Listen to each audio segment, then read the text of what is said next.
Sounds great. All right. My name is Catherine Mize, and I would like to officially call this meeting to order for the Orthotics and Prosthetics Advisory Board with TDLR. As we get started here, I want to recommend or request actually that everyone keep their mics on mute unless you're going to speak, and then try to remember to unmute it. That is helpful. When you do want to speak, please start by stating your name each time you're going to speak so that all of our audience will know who you are. And we will go ahead and get started with the roll call. So I think Anna's going to do that for us, or Anna, I'm sorry. That's okay. Yes, ma'am. Miguel Mojica, Well, I'm here. David Arenz, Here. Randall Duncan, Present. Mark Kirchner, Here. Ray Smith, Here. and presiding officer Catherine Mize. Here. We have a quorum. Thank you very much. All right, moving on to the approval of minutes. Did everyone have a chance to review the minutes ahead of this meeting? Or does anyone need a few minutes to look over them? Nobody's speaking out, or they're speaking with their mute on. So if I could get a motion to approve the minutes in a second. Motion to approve. Second, Randy. Okay. Ray was the primary on the motion. Randy on the second. Yep. And all those in favor? Aye. Aye. Aye. Aye. Aye. All right. I believe that was everyone. Thank you. Anna, do you need to make it official? I think that'll work, ma'am. Thank you. Okay. All right. Next on the agenda was public comment, but we did not have any submitted. So we can continue past that and head right into staff reports. And we will get started with the licensing division and with Leonard. All right. Good morning, advisory board members, presiding officer Mize. My name is Leonard Rivas. I'm with the licensing division, and you have a copy of the report in front of you. I'm not going to go over every number on the report. I'll just give you the highlights for the licenses issued, licenses renewed, and then the total population. So since our last meeting, I have numbers for you for the first quarter for fiscal year 2022. We issued 11 individual licenses. We renewed 59 individual licenses. We issued 5 new facility licenses, and we renewed 30 facility licenses. And the population for most of the license types has stayed the same or increased very little. That concludes my report, unless you have additional questions for me.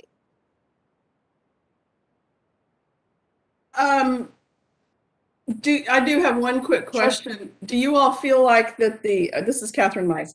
Do you all feel like that the process for licensing, doing it online like you are now, is smooth and is working, or is it? I know of a few people that have had trouble, but I know I also only hear about the people having trouble. I don't hear from the people that don't have trouble. Sure. So overall, is it smooth? So are you talking about initial applications or renewals? Actually both. Okay. Renewals are pretty easy online as long as they answer all the questions and they don't have any discrepancies on those questions. They renew automatically, or if they're selected for audit, then we have to review their CE. But if they answer all the questions, pay their fee, then it's automatically renewed. For the initial licenses, when they apply online, it does give you a description of what you need to send in, what documents. Most of the time they don't send the documents in, and so we RFI them for the additional documents. It does help the process to apply online for initials. It helps the process a little quicker, but we're still having to send RFI notices for initial applications. Is there anything that, Catherine Mize again, is there anything that we can do to help with that? I mean, if people are making the same mistake repeatedly, can we add something to the front of the application and, you know, size Sure, 28 font and bold that says send your stuff in? Sure. Steve Eaker and from RPM and I can look at the initial applications and go through those and see if there's anything that we can add to it to help facilitate that process. Okay, I think that'd be great. I know initially that people would send in their application without paying and then wonder why nothing was getting moving on it, and it's because they didn't pay, so they didn't kick it into motion. So I think that's a great idea. Okay, we'll Thank look you. at that, Steve and I. Thanks, Catherine. All right, moving on to number 2, it's the customer service division, and we have Jacqueline Rush. Hi, good morning, board members. It's good to be here with you today. I have a follow-up of personnel updates that my co-manager Dawn mentioned at your last meeting. So give you some updates there, followed by our statistics numbers on how many calls and emails we've received from your industry in fiscal years 21 and 22. So personnel updates. On October 1st, 2021, the Customer Service Division hired 7 new customer service representatives and 1 quality training and performance analyst. The CSRs selected were trained to follow a preset call workflow, use the NICE and contact phone system to take calls, update our Dynamics 365 customer relationship management system with notes for customer inquiries. They require in-depth research, which will be completed by their team leads. The details CSRs include in these notes also help identify recurring pain points that point towards trends in customer experience and process improvement opportunities. The QTPA will join a team of 2 others in creating and producing reports for our division, developing and delivering onboard training for our CSRs, and will assist with special projects and day-to-day technical troubleshooting. So it's been a few months since October, so all of these folks are up and running and doing very well. If you have any questions on those or the statistics that follow, which again, they show month by month, the amount of calls and emails that we receive for your industry. And I'm happy to take any questions. Does anyone have any questions?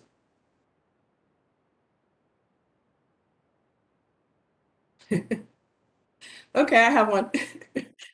Do you all have any knowledge of what the hold time on these calls is? I know that has been an issue in the past, and I don't know any current information about that. Yeah, we measure wait times as well as other things that affect customers in our reports. So January is our most busiest month of the year. This past January, the average wait time for a customer was 3.47 minutes, 3 minutes and 47 seconds. Oh, wow. Okay, so in the past, it was like 45 minutes. Yeah, in the past, 2 years ago, the wait times were quite long. I remember speaking to you all. I was a new manager at that time, and I think that was a result of new programs, a lot of customers calling in, checking on status of license, emailing about status of license, and so it took some time for the agency to sort of adjust. Which we have. I think last January we were able to cut that down to about 12 minutes. Again, that's our busiest time of the year. So we sort of organized throughout to handle that wait time. So that next January we were at about a 12-minute average wait time for folks waiting on the phones. And then this January we did even better. So That's fabulous. Thank you very much for working so welcome. hard on that. That's great. Yeah, thank you. Presiding Officer Mize, this is Executive Director Mike Resmendez. I can tell you that customer service has done a really great, put a great forward effort in reducing those call times, as you can see, going from 45 minutes 2 years ago to 3.5 minutes, now. So we give a lot of credit to Jacqueline and her crew, Don and Twan over there, and really focusing on that. So we hope that our customers are going to have a much better experience now when they're calling in and getting the answers that they need in not as much time. So I do want to give a lot of kudos to the customer service management team over there that's done a great job with it. Thank you so much. Good. Thank you. Did you have any more in your report? That's all I have today. That's what you've got. All right. And any other follow-up questions? Okay, we will move on. And the next one is the Enforcement Division. So Chris. Good morning. My name is Chris Vandenberg. I'm a prosecutor with the Enforcement Division. I'll be presenting our report to you today. I'd like to start with some of the notable personnel changes that our division experienced in the past. Well, since we last met, there's only one, but its impact is seismic. On January 31st, Karen Cox retired after 30 years of public service. She spent 13 years at the Texas Workforce Commission, Texas Department of Transportation, and then at the Texas Railroad Commission. Then she spent her remaining 17 years as a prosecutor at TDLR. The last 3 of those were spent as the Enforcement Division's senior prosecutor. Karen's success during her tenure were many and varied, with one of the most notable being the process she designed and then implemented to retain a roster of expert witnesses for the department. And I'd like to take a brief moment to plead to all who might be watching that we could always use more expert witnesses in this in your profession. Due to the technical nature of these allegations that we received, we're not capable of assessing whether the standard of care violations actually exist, and we could always use your help. But Karen's successes but first and foremost, Karen served as a mentor and guide to the new enforcement prosecutors in her charge, and to whom she generously shared her education and experience to help them forge their own success. In short, Karen will be greatly missed, and we wish her the best as she begins her well-deserved retirement. Now I'd like to move on to the next section of our report, statistics. These statistics compare the orthotist and prosthetist cases opened by the department within the profession, and also as a component of all TDLR enforcement actions. You can see there's 4 opened in the fiscal year 2022, and as compared to the 3,555 opened generally. You'll see that the key statistics on page 1 are identical to the key statistics delineated on page 4. However, since basically we're going over the same material, and since we've already been over the material from fiscal year 2021, I'm only going to focus on the fiscal year 2022 in the interest of time. These statistics, cases open, cases closed, etc., are particularly important as they're given heavy weight by the Texas legislature when they assess our enforcement's performance on a biannual, on every other year basis. So if you take a look at cases, so you may notice that we opened 4 cases in 2022, and yet somehow we closed 6. This is because there were 5 cases left over from fiscal year 2021. So, excuse me, 3 cases left over from 2021. So we have 4.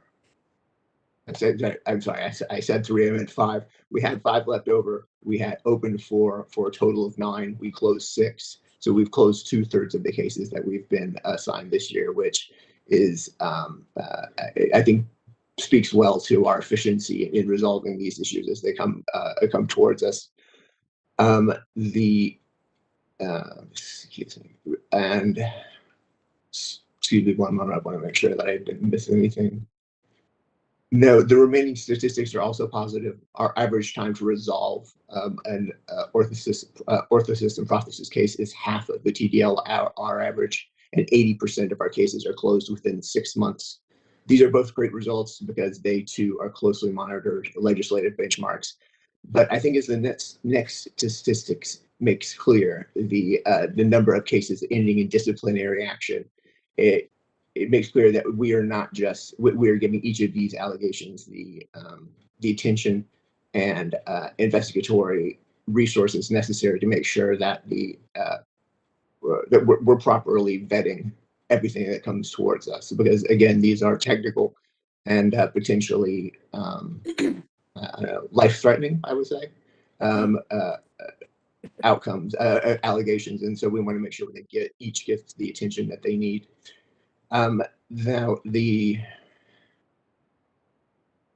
Now we get to page 2, the sources of cases open for the fiscal year 2022. You'll notice I've been throwing this term disciplinary action around. What is a disciplinary action? Like I expect you to know that it's not really a common phrase, but I think to unpack it makes the rest of the terms under case outcome a little more understandable. So when a case is opened in one of three ways. It's opened, as you can see at the top of page 2. It's either opened by the department itself via a licensing complaint, etc., a criminal history complaint, which is when an applicant for a new license or for a to renew an existing license has picked up a criminal history that we find problematic, and then we investigate. And then the remainder of the complaints are generated by consumers. No matter how it's opened, no matter what how these cases are opened, whether by departmental complaint, criminal history, or consumer, ultimately they're resolved in one of two ways. First is formal resolution, which is the last category you'll see under case outcome, and I'll get to that in a moment.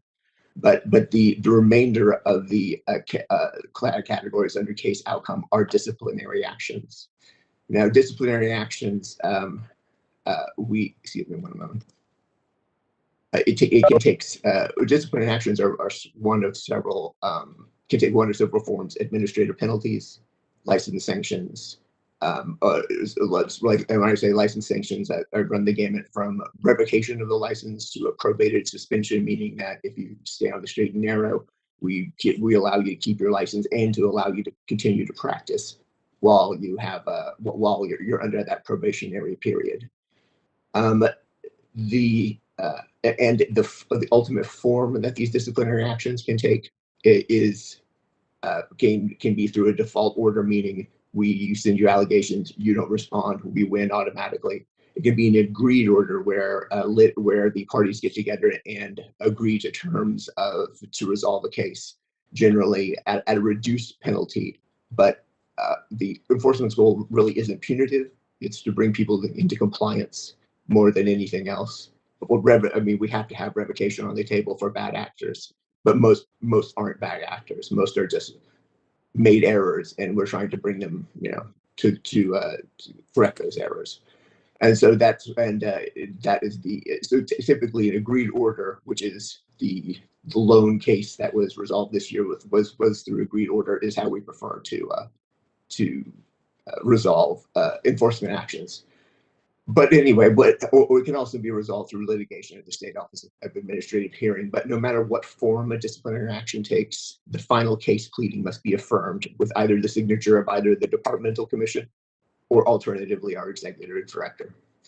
Now, so those are the categories of the commission order, default order, agreed order, and then you notice I mentioned penalty assessed, penalties collected. These are all, I guess, subsets of the disciplinary action. Anything that's not a disciplinary action is informally resolved, and informally resolved can take the form of we dismissed it because there was no evidence. We dismissed it because we had enough evidence to proceed, but due to reasons of policy or reasons of equity, we've decided not to take any action and instead issued a warning letter saying, hey, don't do this again. And if you do this again, we won't forget, and then set the penalty accordingly if it comes back. So when you take a look at that, and it's so that is essentially the hopefully that's kind of clarified some of the terms that are in play in this case outcome category. As you can see, this year we had one agreed order. It was for $1,500. I'm actually going to summarize this case at the end of the report. And the respondent paid in full. And that's what we like to see. We like to see licensees who have erred come back into compliance rather than having to destroy their business by pulling their license. Now, earlier I mentioned that cases are filed by complaints are filed by the Department Criminal History Division Consumer Complaint. When allegations are filed against a respondent, anything can be alleged, right? It can run the gamut from this is a grossly unprofessional or unethical conduct, or this person operated with an expired license. What's alleged and what's proved are two different things.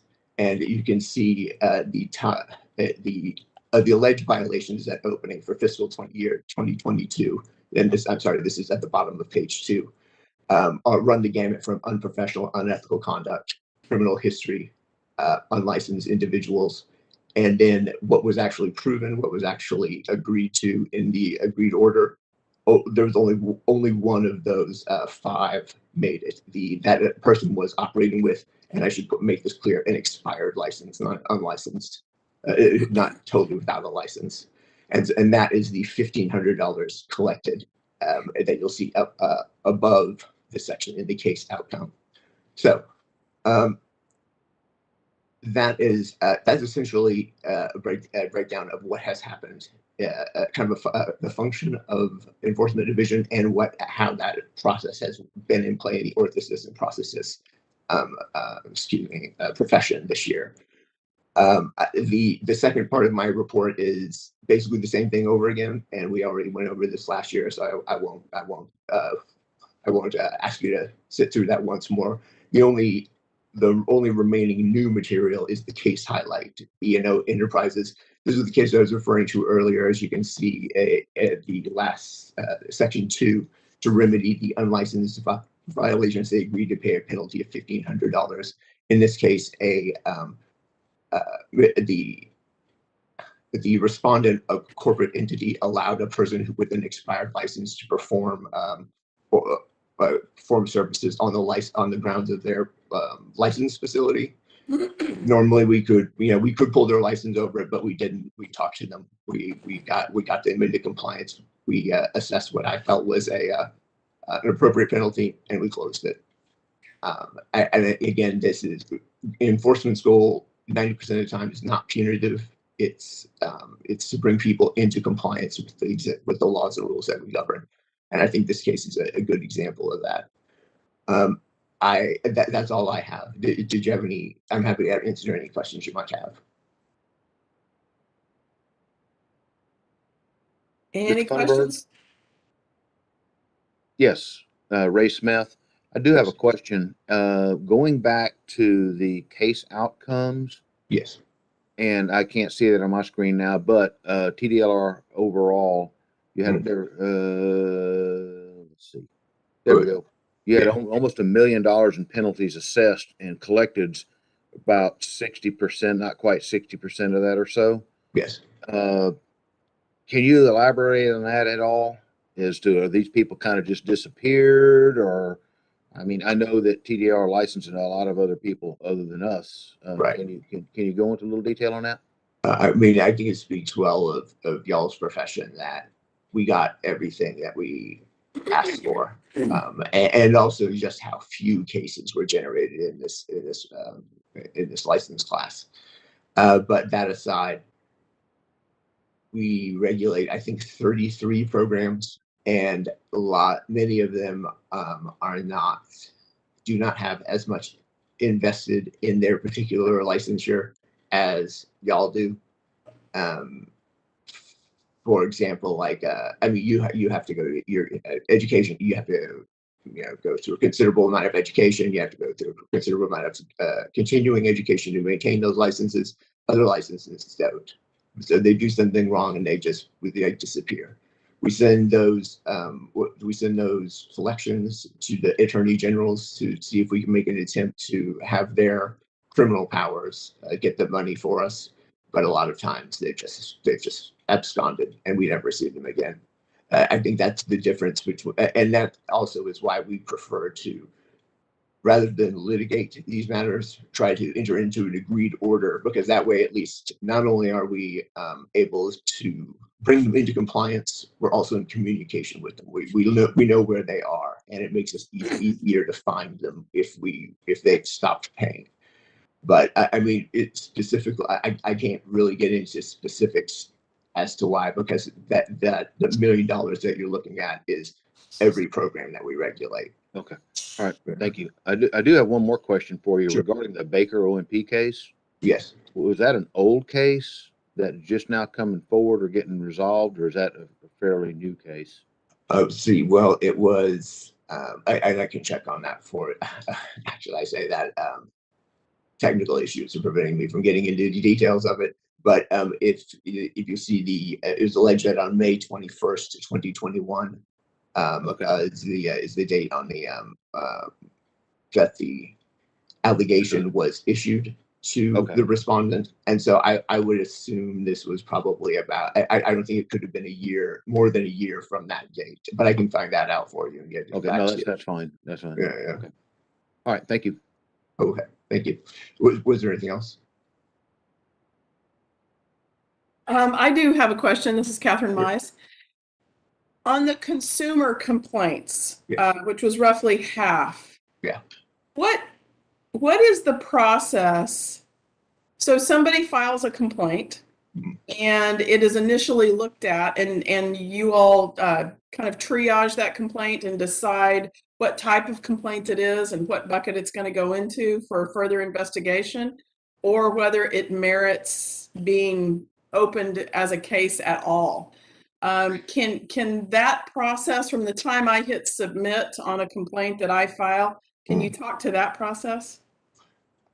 And I will do the best that I can. Some of this process is the purview of our intake division, which is a subsection of enforcement, but I just don't know it as well. But I would say 90% of complaints that are sent to us make it to the investigatory stage, meaning that we send it to an investigator to vet it. They generate a report with the evidence that they've gathered, and then submit it to a prosecutor. Then the prosecutor makes a legal decision as to whether there's sufficient evidence to proceed or how we should proceed. I know at the intake level, if it's so insufficient, if it alleges something like someone in Oklahoma did something to me, well, we're Texas, we can't do anything about that. But I think it would really have to be something pretty egregious for us not to at least get it to an investigator. Also, I should point out that inspections of facilities take place in this profession, and that is a kind of a separate path. People show up to facilities every 2 years, I believe, and make notes of any deficiencies that they might have. Then those reports are sent directly to prosecution. Like there's no the inspector sees it, then the prosecutor sees it. That's it. There's no potential for them to be dismissed by someone other than the prosecutor. But I didn't want to break that down too much. But when you look at the 25% departmental complaint, the departmental complaint also includes our inspections team going out to facilities and trying to find violations, or not trying to find violations, but seeing if violations exists. So the reason that I asked that question is because my involvement with the board in years past, there were many, many more complaints in number than what I'm seeing filed and reported on in the last 2 to 3 years here. Yeah. And so it makes me wonder if people are not filing complaints anymore. Are they filing them and they're being dismissed on the front end because, through the triage, it's determined that they're not relevant? Right. And I'm just wondering why there's such a dramatic drop. And there were maybe upwards of 30 to 40 filed in any given year when you go years back. Ms. Mize, Yes. Mary Winston here. It could be because here at TDLR, there's a process that Chris has alluded to, and there's an intake process. And things don't become a complaint. They are a case, which then becomes a complaint. And so intake takes that first bite out of it, because anyone can file a complaint. Intake compares that rule and statute to what is alleged, and then it goes forward. If it's alleged that someone is just mean, that's not a violation, right? And I've been a prosecutor before, and I've gotten that complaint in other agencies, right? So it is a process of sort of skimming through, making sure it actually is a complaint of an alleged violation of rules or statute. Then it may go forward to be a complaint and not a case. Is there any way to see that statistic of the number of complaints that then make it to cases? I can look into that. I'm not trying to hide the ball, but the intakes, I'm not familiar with the intricacies of the procedure. I should point out that the number you were looking at initially for fiscal year 2022 was because of the fiscal year that we run on, it was from September to December. But if you look back at 2021, there were 9 cases open. So I don't know if this is really going to address like that concern you had. I'll say this: we tend to err on opening cases. Rather than have the licensing division make a legal decision about evidentiary sufficiency, we'd prefer to have that vetted by the investigator and then the prosecutor. I don't want to. I think I'm going to speak without knowing, which is always dangerous. But I don't think we've turned off the spigot. Like I think that if something has dried up, it's not because of procedure that we put into place. But take that with a grain of salt. I'll get with our intake division and see if we can get some sort of data about what happened. You say that this was you noticed a higher rate like 2 years ago, or? No, it was even beyond 2 years ago. There was definitely a higher rate before we moved over to TDLR. Oh, okay. When you go way, I'm dating myself now. Right. And I think, and I'm speaking without full knowledge right now as well, Right. so I apologize for that. But I want to say in the first couple of years that we were with TDLR, the numbers were still a little bit higher. And Mary, you are precisely correct. When you go back in the past, some of the complaints were he's mean, or she stole my patient, or it was it was not statutory. The complaints Yes. were not always statutory, and so those did in fact need to be weeded out. And so I applaud that 100%.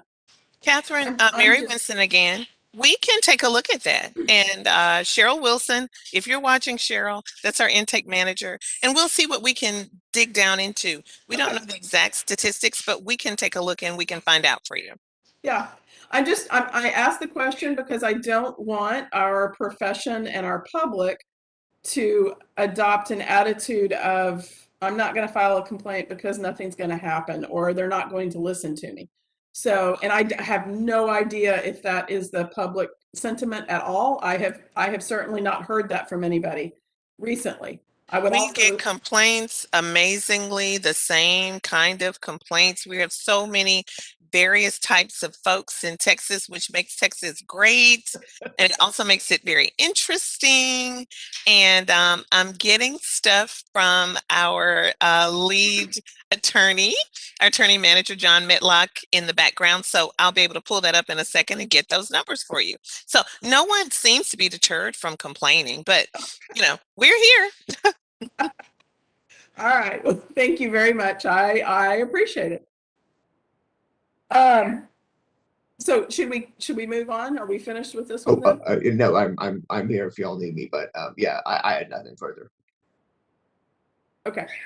All right. Thanks, Mary. Thanks, Chris. Thank you. All right. No, the next one is education and examination, and we have Michael for that one. Good morning, Chair and members. My name is Michael Strawn. I'm one of the managers of our Education and Examination Division, and here to give you our report this morning. To begin with, jurisprudence examinations for fiscal year 22, we have a total of 35. You'll see last fiscal year was 128. We don't quite have February numbers, obviously, as it just closed out today, but we show that so far it's a little bit low, but as I've looked back in the history of the jurisprudence exams through the years, we kind of see that it ebbs and flows a little bit. So we expect that those numbers will be about the same as they've been every other year. And moving on. Next up is our continuing education licensee audits. If you'll notice this chart, you'll see a bunch of zeros all throughout here. This is the continuing education audit where a licensee is seeking to renew their license. You heard this talked about earlier, I believe, by Leonard.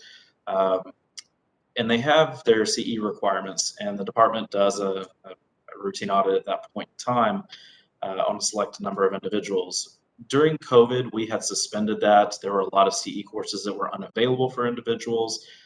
So we had, as a department, had suspended all CE audits across the board, and we just started those again January 1st of this year. So you'll see that January had a total of 6 audits returned to us, and February was 10. And that those numbers will continue from now on as we've started that process back up again. Moving down. We also wanted to give an update. We've been doing this for every industry as far as education and examination division. We are moving away from solely a Outlook type email system and moving to a system called Dynamics. Now, this is a system where we can still receive email type inquiries, but it requires a web form. So individuals will select what they're inquiring about, what industry they're looking for, what their general topic may be about, if it's license renewals or if it's status of CE, they have exam questions, whatever it might be, it allows us to parse that data out. Our division is really happy with moving towards this, is because it allows us to now work smarter instead of just always harder. This is less of an impact for your industry because we didn't have a specific inbox. A lot of industries that we had, we would get a new industry and we would have a dedicated inbox to it. Dynamics is allowing us now to where everybody fills out a web form, you select that industry, like I said, and you can upload files, everything else through it. And this gives us metrics to look at. So if we start seeing common questions, let's say for education division, people were not able to locate how to take their jurisprudence exams. If we started seeing a lot of inquiries about that, it lets us know to go and address the website, maybe do a listserv, whatever it may be, make sure that the industry and our customers are getting the information they need and providing that information correctly. So it's been a good tool for us. We've made several changes in several industries already based on the data that we just started pulling from this. Moving down.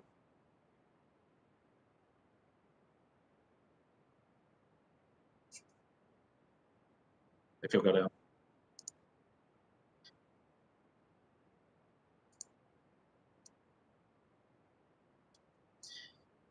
Oh, there should have been more to that report. I'm sorry.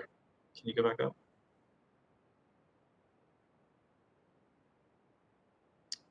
Okay. I'm not sure what happened, but we did have the work group meeting, and I'm supposed to give that as well. I don't know why it's blank after updates. But the education examination work group met on Michael? January. Yes, ma'am. That's going to be later on in the agenda. Okay, they moved it. I apologize. That's okay. Thank you. That concludes my report, and I'm happy to answer any questions that you all have. Do we have any questions for Michael? All right, Michael, I think you're, thank you very much for your report. Yes, sir. All right, then moving on, we have the Regulatory Program Management Division, and we've got Steve to report on that for us. Hey, everybody. Steve Eaker here with RPM to give the report. First, we'll go over our current projects and things we've just completed. We've assisted with the 4-year rule review for the Orthotics and Prosthetics program. The proposed rules were published in the Texas Register November 5th of last year, and the public comment period ended on December 6th. We've also been working with the licensing and the Air Force Medical Readiness Agency lately in San Antonio to help with ensure the curricula and training program for the MOS in orthotics and prosthetics allows for a smooth transition with these guys into a civilian life as orthotics and prosthetics assistants. So we've got that figured out. We've also been working to implement Senate Bill 40, which allows the commission to adopt telehealth rules for health professions. The bill implementation team, or BIT, for SB 40 is working on program-specific telehealth web pages for all of the health professions, kind of a one-stop shop. And then the Orthotics and the Orthotists and Prosthetics Standard of Care Work Group drafted FAQs for telehealth And those are now posted on the OPS webpage, and that information will then be incorporated into the new telehealth webpage once that is finalized.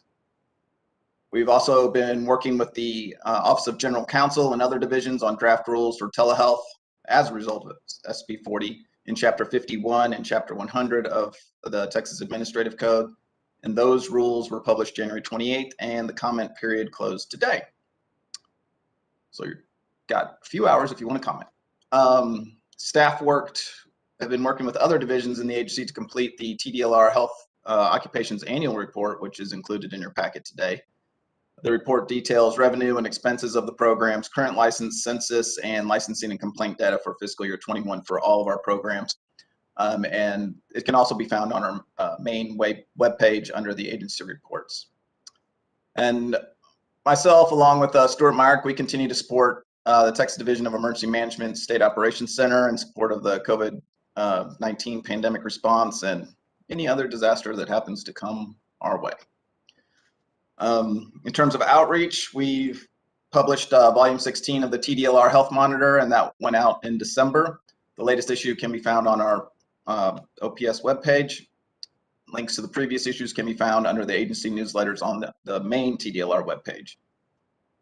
Also, we look forward to attending any upcoming conferences, meetings, or events. This past week, I've been in touch with the Texas Society of Orthotic and Prosthetic Professionals, and we will be working together at the national conference in San Antonio this fall. We worked it out, so we're going to have booths right next to each other. And being next to each other at the conference will help us address emergent, scope and licensee questions efficiently, hopefully reducing calls to our customer service division. Events like this will help us move toward our goal assigned the Sunset Report to develop some data-driven strategies and things that we can track and show how we're improving, such as reduced customer service calls or issues. And if you're aware of any other things that that we should attend, please let me know. That's all I got. All right, thank you, Steve. Do we have any questions for Steve?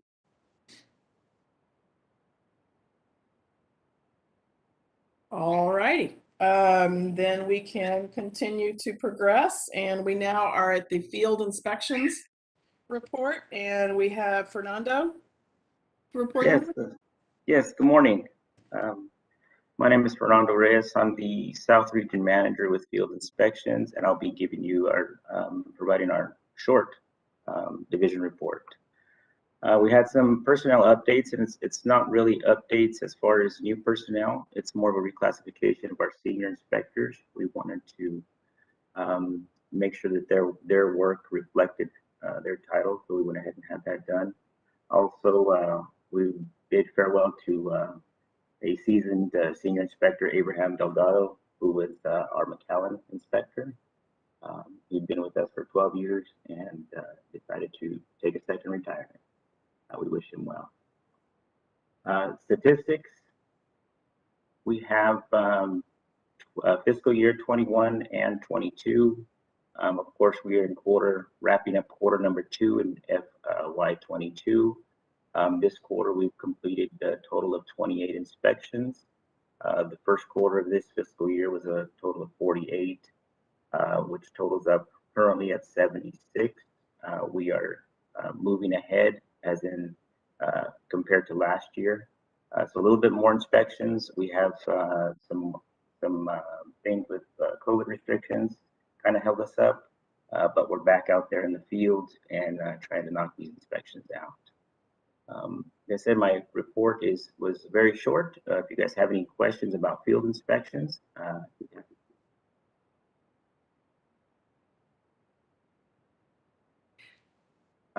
is it still the goal to inspect a facility by physically walking in and doing that inspection approximately once every 2 years? Yes, it is. That is what we're required, at least once every 2 years, to go visit those facilities.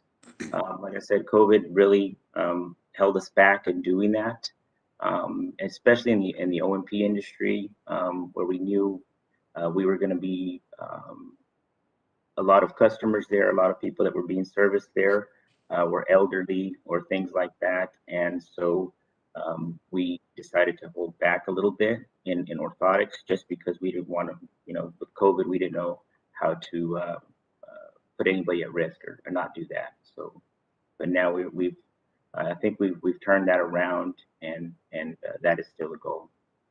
All right. So our O&P professionals out there in Texas could anticipate that those are going to return in full force. Yes. Yes, currently they're coming back. Like I said, we've started in the first quarter of this year. We've completed 48 of those inspections. So we're right at 28 right now, and still going on out and doing them. Thank you very much. Anybody else have any questions? Nope. All right. All right. Thank you, sir. Thank you. And progressing on, the last office, executive. Mary, we have you for that one. Actually, Presiding Officer Mize, we're going to start off with Mr. David Gonzalez, our Deputy Executive Director. You told me that. Begin that. Sorry about that. Yes. Okay. David. Good morning, Presiding Officer Mize and advisory board members. So you referring to Mary is right on point. She is the queen of our advisory board's coordination. Her and her staff do a phenomenal job for us. We are going to have a presence of executive office in these meetings, and she's actually it.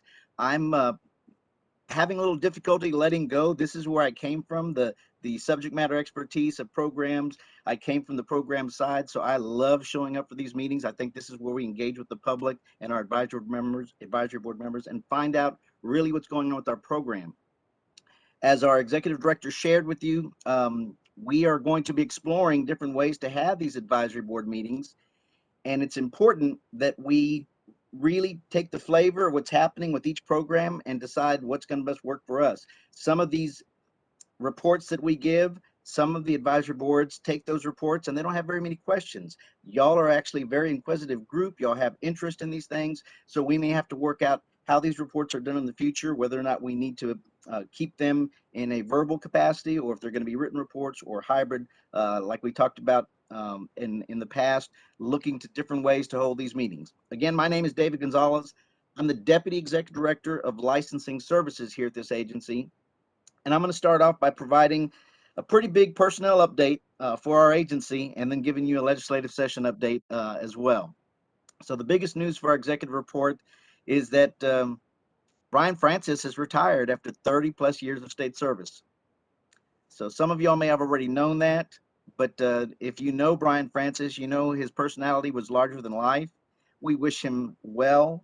He's supposed to be taking care of himself and his family, including his loving parents that are still around and active, and he wanted to engage with them a little bit more. And he's also got a new grandchild that I know he was really excited about spending more time with the family, and also exploring some creative sides. I think he had a penchant for maybe doing some teaching. So again, we just wish him the best of luck, because he's done so much for this agency.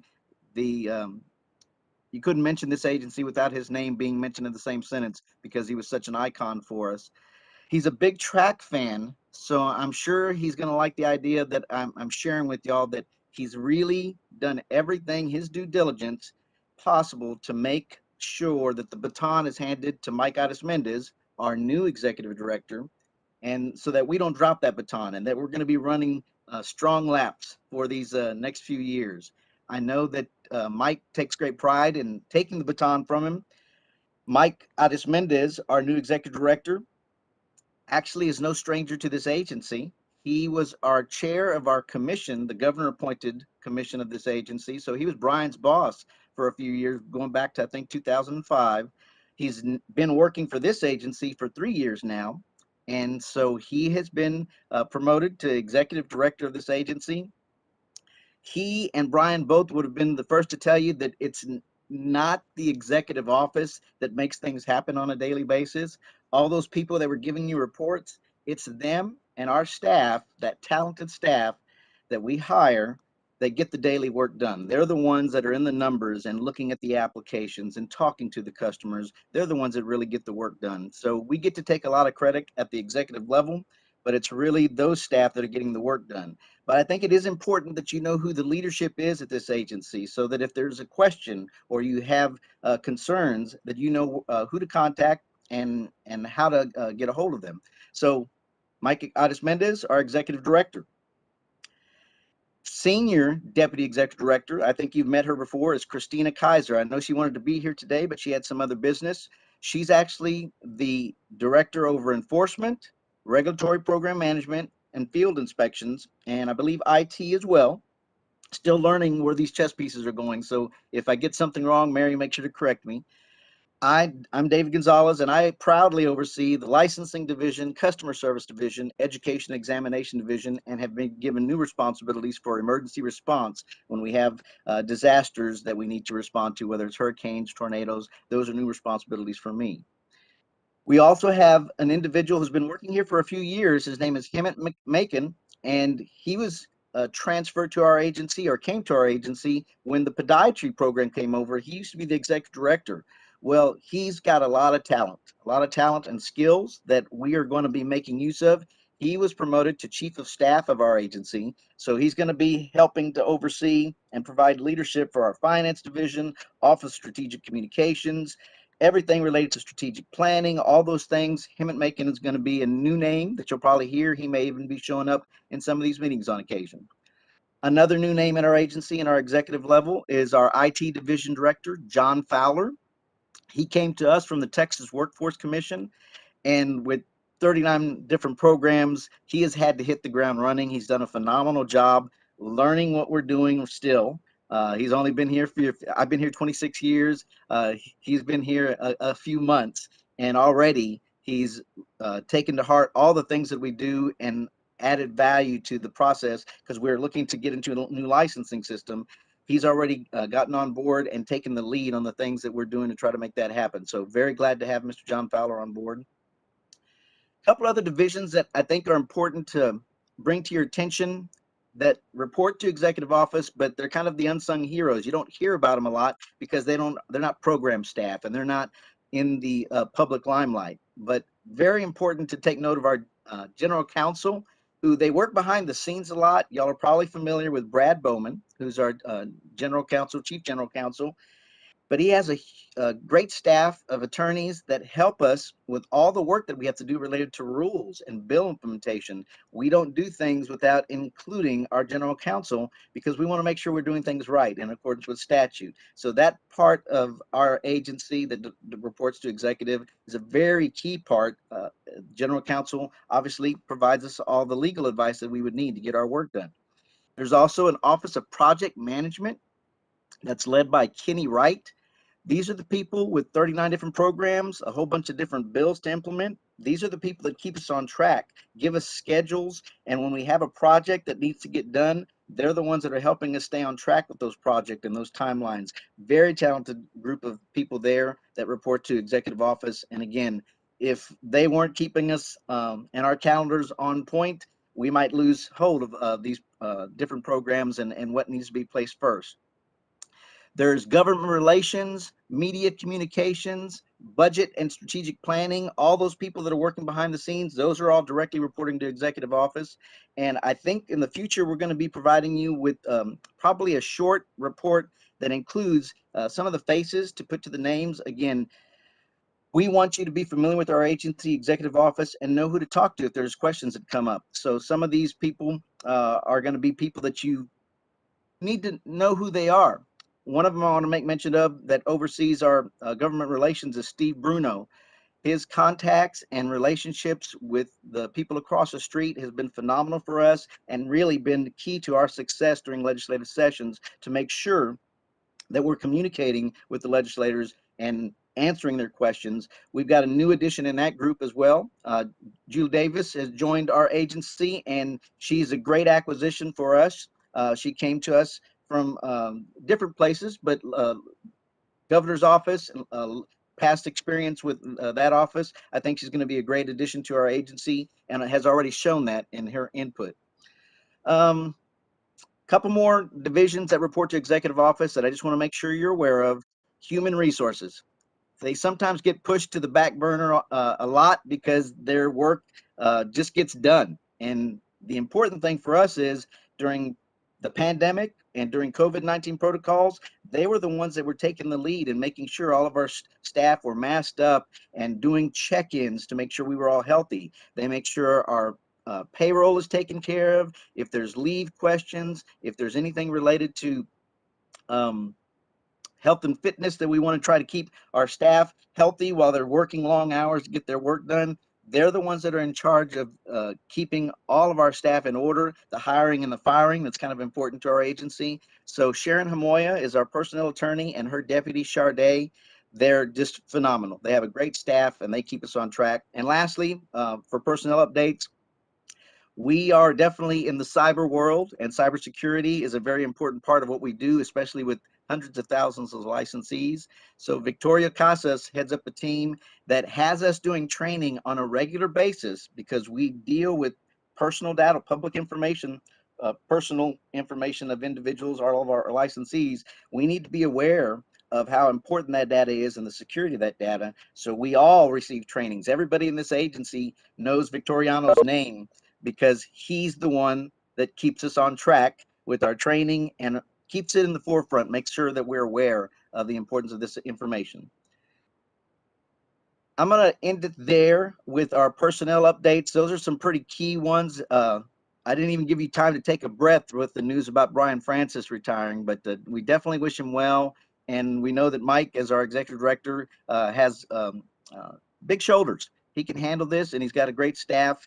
I'm bragging on all of our staff to make sure that we continue the race and get things done for TDLR. Any questions about the personnel update? Thank you very much, David. I appreciate it. All right, let me go to the 87th legislative session, and I'm going to try to keep this shorter than the personnel update. So the bulk of our sunset work, both of our legislative session was the sunset work that needed to be done from our sunset bill implementation. I think we've spoken to this board before about the House Bill 1560. If you have not read it, that was our sunset bill. It actually got passed on the very last day that bills could be passed, and our agency was continued for 12 more years. That was a huge deal for us. But the work's not done just because that bill got passed. There's a lot of homework that comes from that bill. The Sunset Commission actually gave us lots of homework. We were watching 300 bills at one time, 50 bills passed that probably affect us.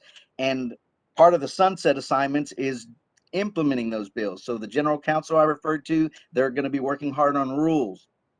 We actually get our work done for this type of effort with bill implementation teams. We call them BIT teams for short. So if you hear us using that acronym, it's our bill implementation teams. We take people from around the agency with experience in different areas to try to help us make sure we got all the I's dotted and the T's crossed for implementation of the bills. Some of the larger bill implementation responsibilities is we have a merger of the barber and cosmetology program, some of our largest programs. So we have a bill team dedicated to that and going to be helping us with rules. We've got many of our assignments are delegated to smaller teams, and some of their work already got done. One of the bill implementation team assignments was to develop a commissioner training packet so that the new commissioners coming on board would be able to hit the ground running and know everything about our agency with certain information provided in this introductory commission packet. Make sure I'm touching on all the points. Probably one of the most important points that I'm going to bring up, and I think it's related to some of the questions that you've asked today, Presiding Officer Mize.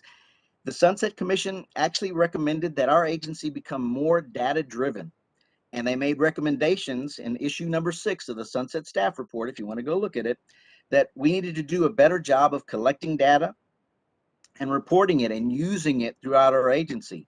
And we acknowledge, I think we do a good job, a great job actually, with the 9 different disparate databases we have, but it's hard work and we can do a better job. So we are looking for better ways to collect data, report data, the questions that you raised today, some of the data that we didn't have for you. Those are the kind of things that I think the Sunset Commission is expecting from us as well. We expect it of ourselves. And so we've got bill implementation teams working on that agency-wide when you bring it up at the program level in our advisory board, it just means we can be more focused. We can put staff that are related to those programs looking at the questions that you raise and do a better job. I think I'm going to stop there. The 87th session was very busy for us, but we got things well in hand. I will tell you, we are very busy in the work of bill implementation, but what's on the forefront as a result of all that work is strategic planning. And that's the thing I want to leave you with. We have strategic planning coming up. The LBB, Legislative Budget Board, just relieved the instructions for strategic planning. It is a huge part of what I believe makes our agency a success. We actually don't have all the genius. The genius lies with our advisory board members, the public members. And so when we go around and ask for input, if you're king or queen for a day, what statute would you change? If you were king or queen for a day, what rules would you change? We've done this every 2 years for the past 15, 20 years we've been doing it.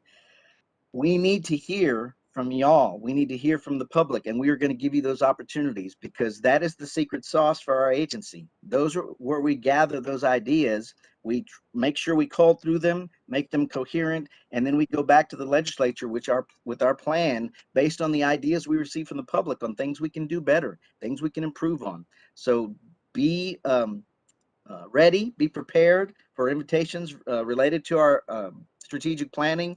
And if you haven't read our Sunset Bill and all those bills that have affected us, you go straight to TDLR's webpage, which I'm going to let Mary talk about our numbers for our webpage visits. Go to the very first page for TDLR, and you can click on legislative changes and find out all the different things that we're having to work on. I'll leave it at that and answer any questions related to the 87th legislative session if you have any. I don't see any questions. So shall we shift to you, Mary? Thank you very much, David. Thank you, David. Yes, let's make the shift. I want to say that David brought up my favorite time. Some people love the legislative session, and it's energy packed. We always work really hard. I love strategic planning. It's when we get out and we listen to the will of our licensees and the people. So that's very exciting, and it's coming up. So before I give these statistics, but leave them up, thank you, Anna. I want to answer some of your questions because we do have data from the questions you asked, and I want to thank, I had like enforcement just like jumping in the background. So John Medlock, who is the attorney manager, prosecutor manager, he hit me up first and he's like, it's on the website, here you go. Then Griselda Perez, and she's like, here it is. And I'm like, John got me. So anyway, I just want to hit up, it is on our website. So you can Google that or go to tdls.gov. But for 2020, for complaints received, that year we received 40 complaints. We opened 13 cases and we closed 12. In 2021, we received 51 complaints. We opened 9 and we closed 11, which I think Chris kind of went into. So those statistics are there, but if you ask the question, so Cheryl, I won't have to bother you, I don't think, unless Ms. Mize wants something else, and then I will be reaching out. So I wanted to wrap that up before I just gave you this little bit of information about our website. This is what we have for the information for a lot of the data that's going to just be commonly asked or has been inquired about. And we try to get out ahead of that game to provide it for you. Over the past 6 months, almost 10,000 views, an average of over 50 a day. And most of those folks, the vast majority, do access the site from a desktop computer. This changes from program to program, profession to profession. Some of our professions are more on the go and they access our site from their cell phones. O&P, you all are in the office or doing records in the office, and that's where you access it from, is that computer.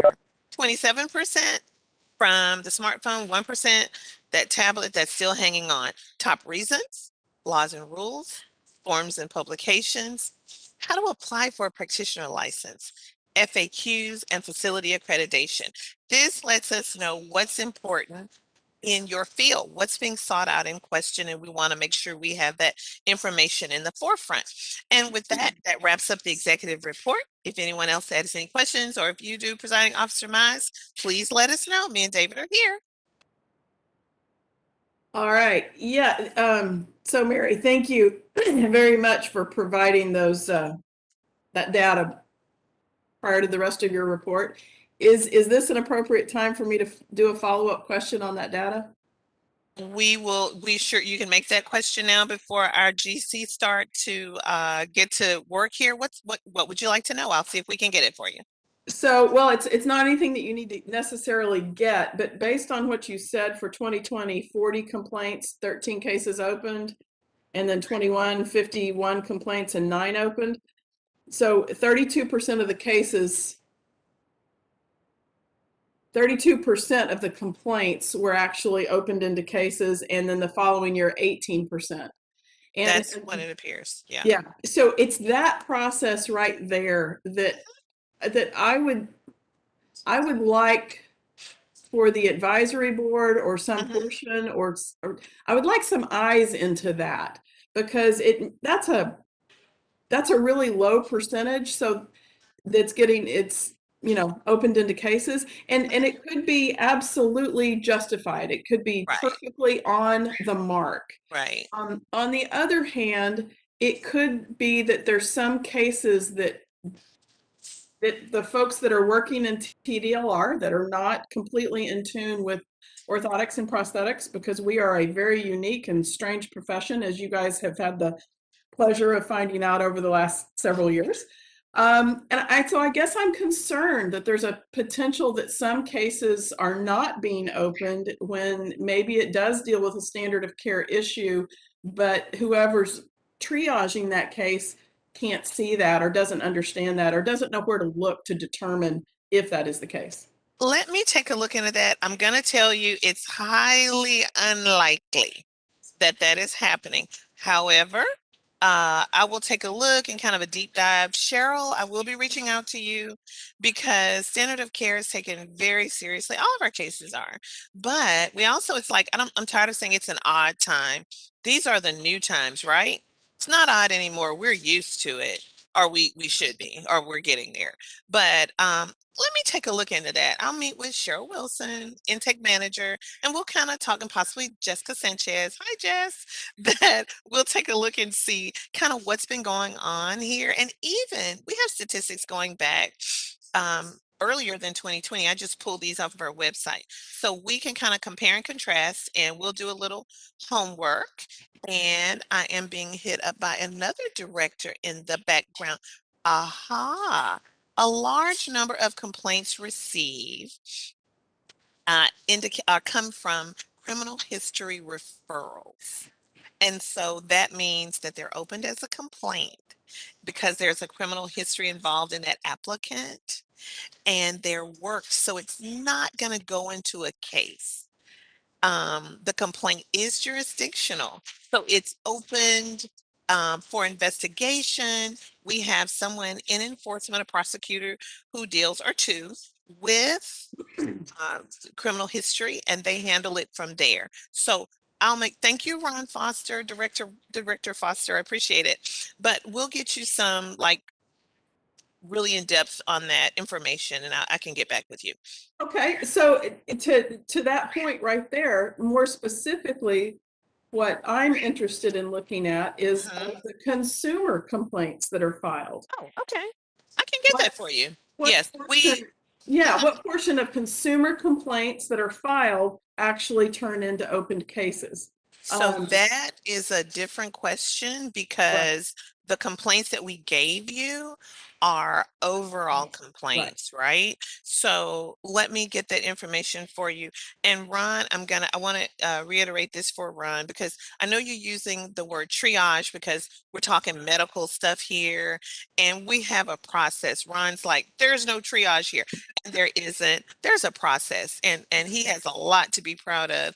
And I'm partial to enforcement. I'm a prosecutor by heart, but he's right to have a fantastic process. But let's get a little more information on consumer complaints, and we'll see the numbers. And then I'll be able to see the numbers from when ONP first came over, and see, I'll get as close to this as I can working with enforcement, and we'll have a little more information for you.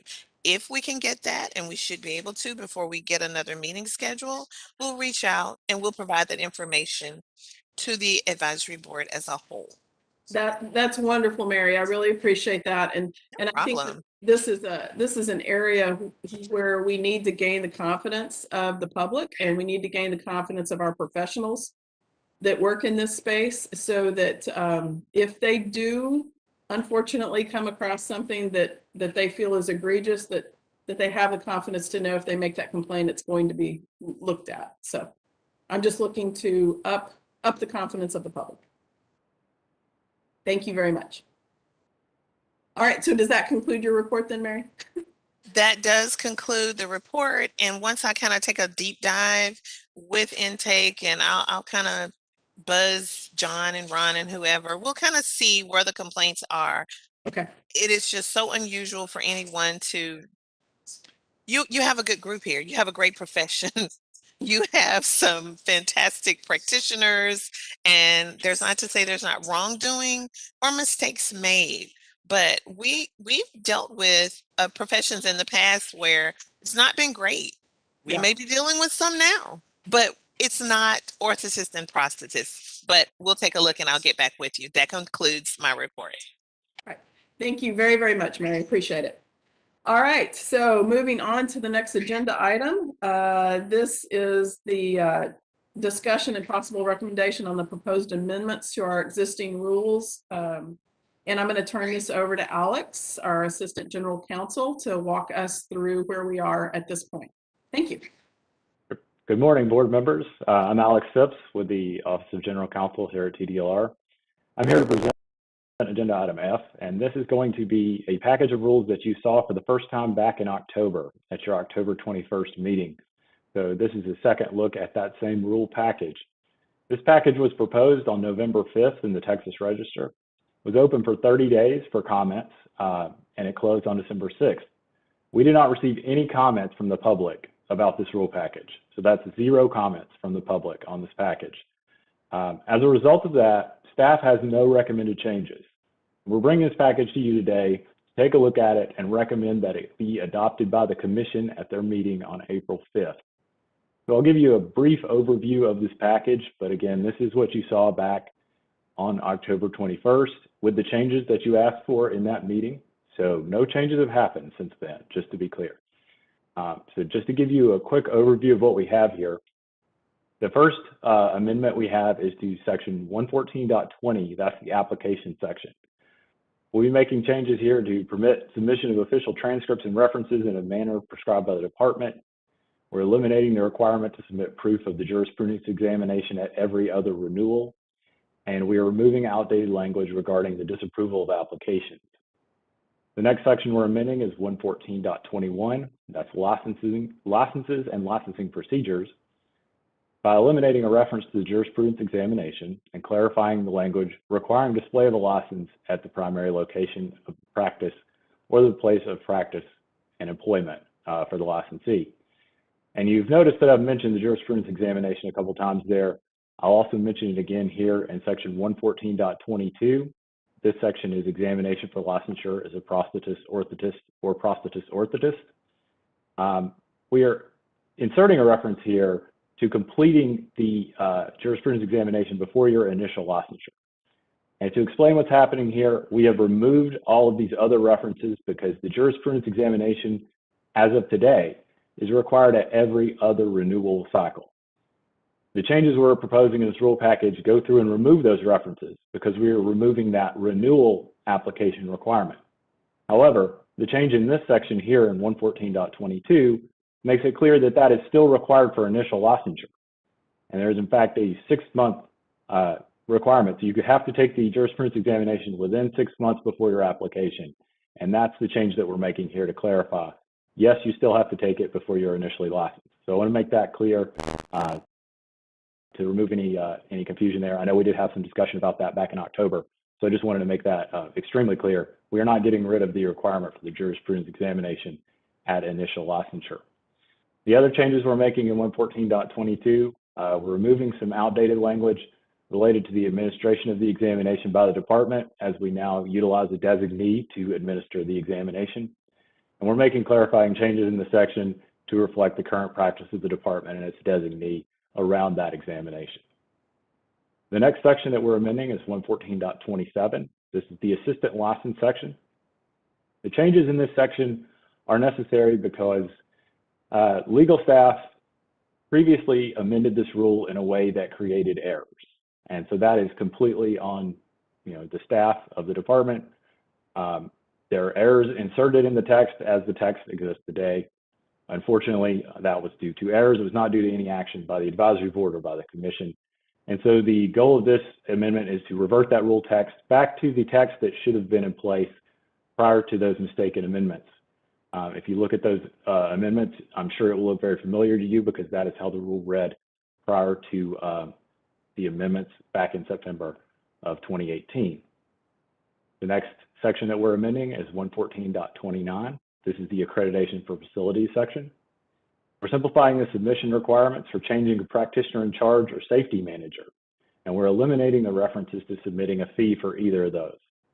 So effectively, we are eliminating the requirement for a fee, and we are allowing you to submit the change of practitioner in charge or safety manager in a manner prescribed by the department. The next section after that is 114.40. This is the renewal section. We're removing the requirement to submit proof of completion of the jurisprudence examination, as I mentioned previously. And we're changing the process for voluntary charity care license holders. We're eliminating the requirement to delay until the next renewal period if they wish to reinstate their license to active status. So as the rule reads today, you must wait until your next renewal period to come off of voluntary charity care status. The change that we're proposing here is to allow someone to do that at any time if they complete the form required by the department and pay the applicable fee. The next section that we're amending is 114.50, continuing education. We made clarifying changes here to allow live or pre-recorded instructor-directed activities, and that can be offered in person or using telecommunications or information technology that permits a two-way interaction between the instructor and the attendee. This is one of the sections that we discussed back in October, and we inserted the clarifying changes that were requested by the advisory board into this section. We're also classifying interactive computer-generated learning activities as a self-study activity and making clarifying edits to this section based on these changes that I just discussed. The next section that we're amending is 114.75. This is the scope and conditions of practice section. We've added telehealth to the scope of practice in a facility, and that's in addition to the existing offsite practice authorization allowed under that section. And the language here also was a section we talked about back in October. So we did insert the language limiting the offsite or telehealth practice to the licensee's scope of practice. That's a request that you made back in October, and we did insert that language here. And we removed a reference to registrants, which was another request that was made back in October. Finally, the last section we're amending is 114.80. This is the fee section. We've eliminated the requirement to pay a fee to change your practitioner in charge or your safety manager. And we've also eliminated the fees for renewal of a voluntary charity care license. That's in keeping with all of our other health professions that have this voluntary charity care status. So as I said, there were no comments on this rule package. Staff recommends that you make a motion to recommend adoption at the next scheduled commission meeting and have this package adopted as it was proposed in the Texas Register. I'm happy to answer any questions you may have. All right, thank you very much, Alex. Do any of the advisory board members have any comments or questions that they would like to bring forward?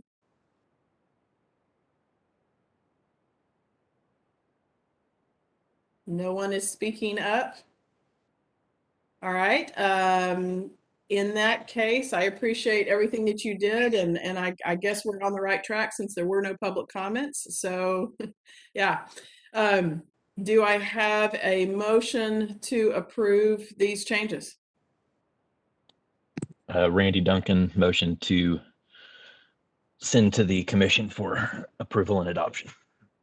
Thank you, Randy. Do I have a second? Mark Kirchner, I second that. Thank you, Mark. All those in favor? Aye. Aye. Aye. Aye. So I think that's, Anna, do you want to give the official results of the vote? We can do a roll call vote if you'd like. Okay. Miguel Mojica, Yeah, I'm good. David Arenz, Yes. Randall Duncan, Aye. Mark Kirchner, Aye. Ray Smith, Aye. and presiding officer Catherine Mize. Aye. Motion passes.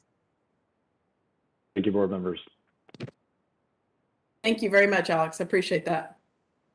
All right. The next item on the agenda is our work group updates. And so the first one is standard of care, and I'm going to let Randy give that report.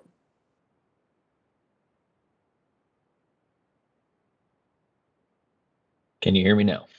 We can hear you now. All right. Standard of care work group. I'm just going to read this. That's the easiest thing. Orthotists, we met last October, the 20th, assigned development of telehealth and remote supervision FAQs. We drafted a FAQ document shared with us and edits, and after input from the work group, they were posted to the FAQ page. All right. Thank you, Randy. No problem. Thank you. And if I could just add to that very briefly, I would encourage anybody watching this, if you have any questions about telehealth, to go to that FAQ on our page and read, because I think it's very clearly written that while we can use telehealth in the state of Texas and it's been approved legislatively, that does not change what we do for our patients or who does it. So you still have to act within your scope, and you can do it over a screen or over, telehealth if you feel like you can provide the same care that you would have been able to do in person, but that does not change who can do or who can provide the appropriate service to the patient at all. So please go to the FAQs on our page and read that. The next work group update is education and examination, and I think Michael's going to give that report.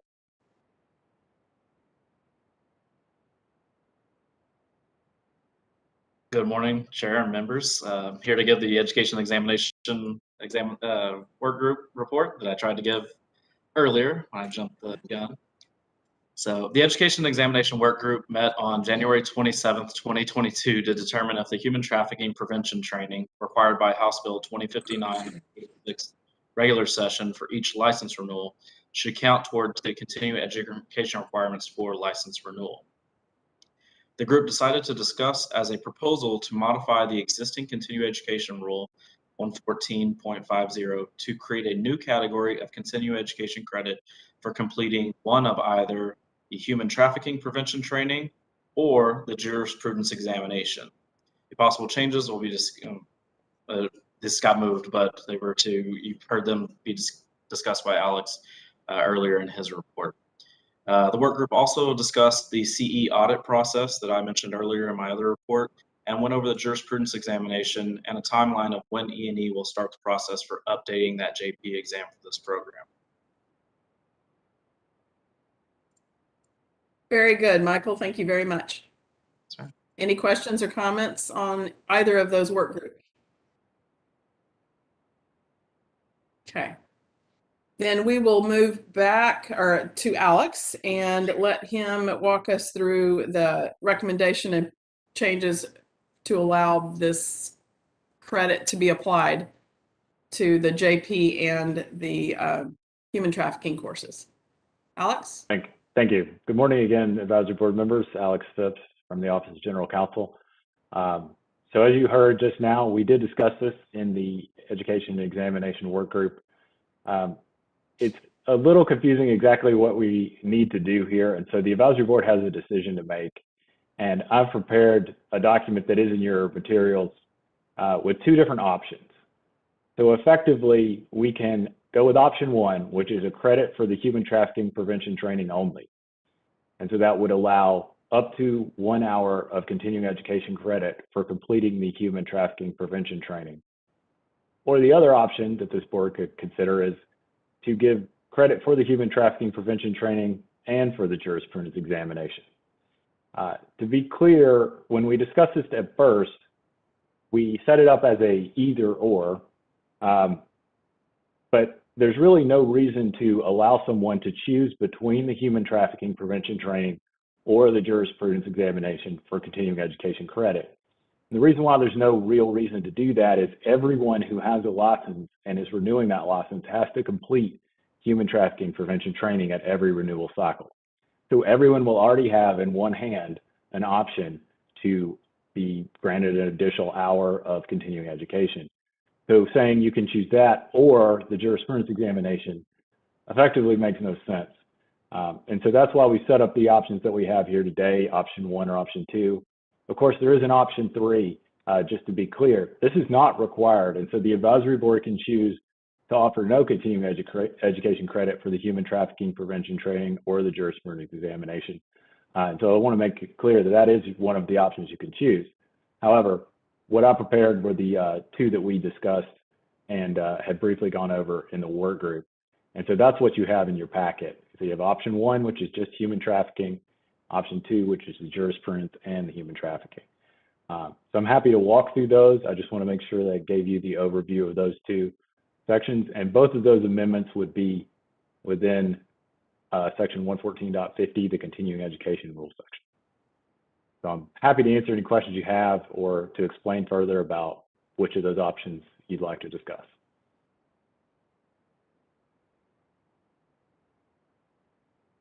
All right, I'm going to have to admit that I could not hear about half of what you just reported due to my connection, perhaps. I don't know if anybody else is having trouble or not.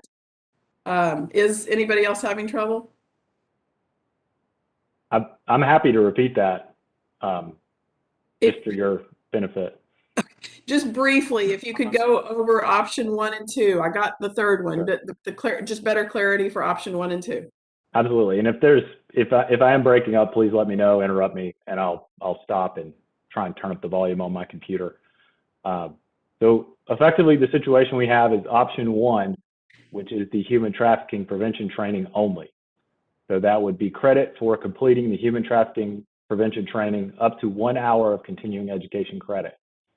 The second option is human trafficking prevention training and completion of the jurisprudence examination. So that would be 1 hour for human trafficking if you complete a course that is 1 hour, and it would be 1 hour for completion of the jurisprudence examination if you complete that examination. So those are the 2 options that we have prepared text for, and that's what's in your packet. And I also said, I don't know if you heard this part, option 3 would effectively be to do nothing and leave the status quo. So that is an option the board can pursue as well. All right.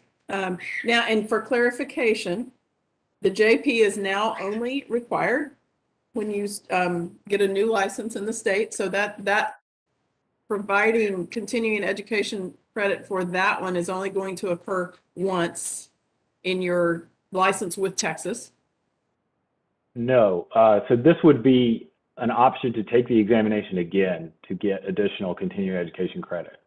So at your renewal cycle, after you've already been licensed, when you do have to complete continuing education credit, you could complete the jurisprudence examination again and receive an additional 1 hour of continuing education credit for that examination. Okay. And I'm going to ask a question that I should know the answer to, just to let everybody know how human I am. How many times are we required to take the human trafficking? Is that? At each renewal cycle. Each renewal, okay. Every single renewal cycle, you must take one of the approved human trafficking prevention training courses approved by the Texas HHSC. All right. So we need to, do we need a motion to discuss these options? I believe you could ask general questions at this time. If you do have a motion you'd like to make, though, that probably would guide discussion down that path. Any of you all advisory? Mark?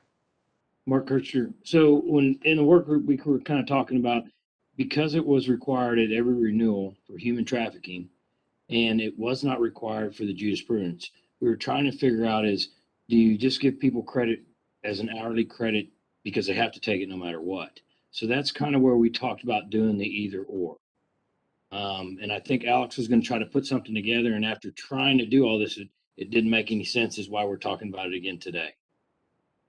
I'm pretty close on that, right, Alex? Yes, that's correct. And so what I ended up drafting and circulated to the work group and now to the board is a version that tries to encompass what we had talked about while acknowledging that making an exclusion, saying if you take the jurisprudence examination and count that as one continuing education credit hour, you cannot use that for human trafficking, doesn't really make any sense. Effectively, everyone will already have their human trafficking prevention training done. Like, they must do that to renew their license. So giving them the option to take that or the jurisprudence examination effectively means no one would ever take the jurisprudence examination in that, bifurcated choice. So that drafting the rule in that way did not make any sense.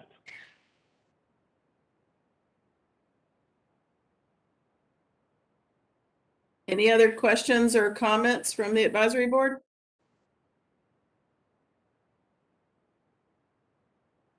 All right. Well, given that, should we put a motion on the floor?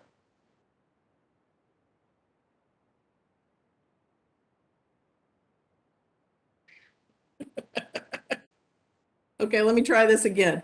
So if I'm understanding this correctly, if someone were wanting to make a motion, it would be around the acceptance. Well, I think I'm going to let me express my opinion.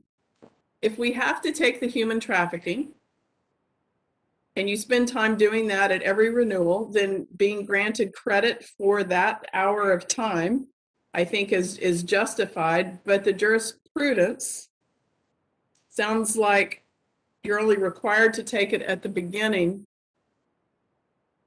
It seems to me that maybe offering the credit for the human trafficking but not the jurisprudence would be the easiest wording and the thing that makes the most logical sense. Mark, do you have any comments on that since you were involved in that group? Any further comments? No, I was trying to get it to where my thought process was it's required underneath the statute. So, I mean, if you want to have a license in Texas, you have to take human trafficking. I think it's through a lot of the other programs. So I don't know why you would just deserve credit for that. And we were trying to come up with something, or my suggestion was to come up with something. Going back on Ms. Wilson, I think that part of some of the questions that came across the web page was asking about our rules and about O&P. I think that if we have those kind of questions on the outside, then by taking the jurisprudence exam, it would be you can get a credit for this, plus you can learn about our program and understand what the rules are. That was my thought process with this. So in other words, encourage people to become more knowledgeable about our specific rules and laws. And in return for encouraging them to do that, they can have an hour of credit. Correct. That's like positive reinforcement for the professionals of the state.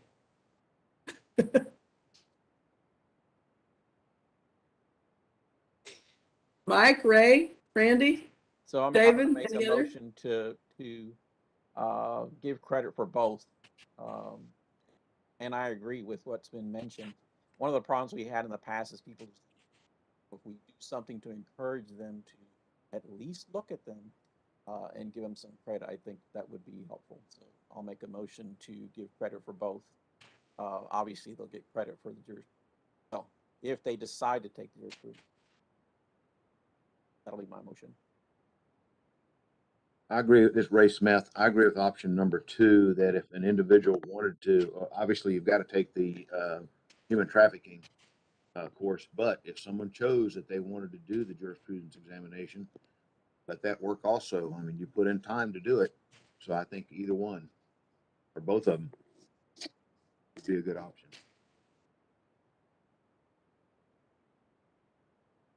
Randy Duncan. I mean, I'm fine with option 2. But I believe our motion needs to be to send one or the other specific language to be posted for public comment. Would that be correct, Alex? Yeah, so if your preference is to propose option 2, then that would be what we would ask you to put in the motion. Okay, would it be helpful for Alex to word exactly what option 2 proposal would read?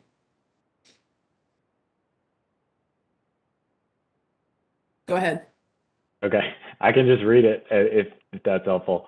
So what we'd be amending is section 114.50, the continuing education section. Option 2 would be adding an additional 2 subsections. We would be adding a section that allows completing the human trafficking prevention training required under Occupations Code Chapter 116 and Section 114.40 of this chapter. So a maximum 1 hour of credit would be granted for completion of the training during a continuing education period. And then another section that says completing the jurisprudence examination required by 114.22b of this chapter will be granted 1 hour of self-directed study credit for completion of the examination during a continuing education period. And so that's the language that we have prepared for you. That's what's in the packet that you have. If you have it open, I believe it's on page 33 of your PDF materials. If you want to take a look, you want to put eyeballs on that text. All right, thank you, Alex. So if in putting this together correctly, Mark, you were suggesting to not go with option 2. You were suggesting or leaning towards only giving credit for the jurisprudence and not giving credit for the human trafficking. That was correct. All right. So, and Mr. Mojica, you were advocating to give credit for either or. I'm advocating to give credit for both if you take both of them. So Okay. I'm agreeing, I made a motion already to approve option 2. We're waiting for a second motion, it would be thought. So. All right, so we have a motion on the table by Mr. Mojica for the option of giving credit in both directions, and of which Alex read the precise language. Do we have a second on the motion? Ray Smith, I motion to second. Mr. All right, we Mojica. have a second on the motion. So now we can discuss it some more specifically.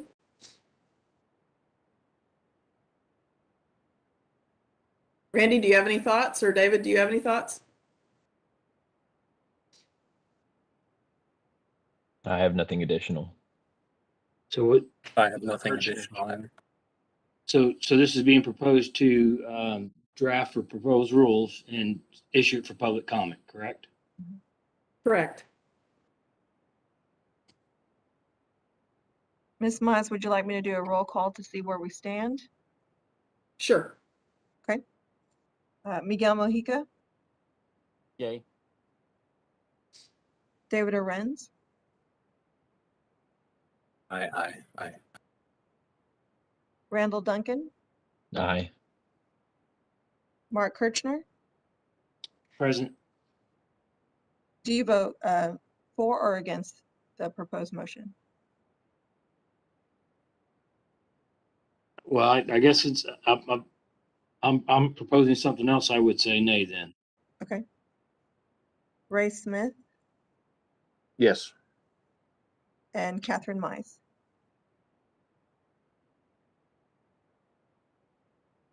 I will vote with it. Okay. The motion passes. All right. Thank you very much. So now, Alex, just for clarification, this will go up for public comment, and then we will readdress it after we get public comment at our next meeting. That's correct. It will be proposed. And to clarify the timeline on this, since we have the rule package we just discussed that's currently out there for adoption, Mhm. this package will be proposed after the commission adopts that package. So it will be a month or two before this is proposed. So it'll be a little while until it's out there and gathering comments. But of course, once we do have it proposed and we receive comments on the package, we'll bring those back to the work group and then to the advisory board for consideration. Okay. All right. So we will have a chance at that point to rediscuss and see what the public has to say about it. Absolutely. Okay. Thank you very much. Thank you, board members. All right. So now we are on item I, recommendations for agenda items for our next board meeting. Presiding Officer Mize? Yes. I've been working in the background, getting you some statistics. Thank you, Griselda Perez. So before we do that, I just wanted to answer that question that you had earlier. And to know that this is kind of a running timeline, because some of the information, we have to have a stop date when we, report, but it keeps moving. So in 2021 so far, oh no, 2021, we're in 2022, I'm sorry.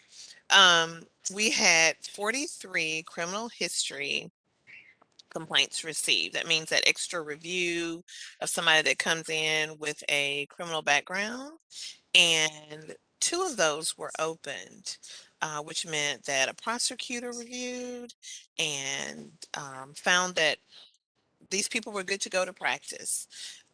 5 consumer complaints were received and all 5 were opened. There were also 3 departmental complaints received, and those 3 were opened.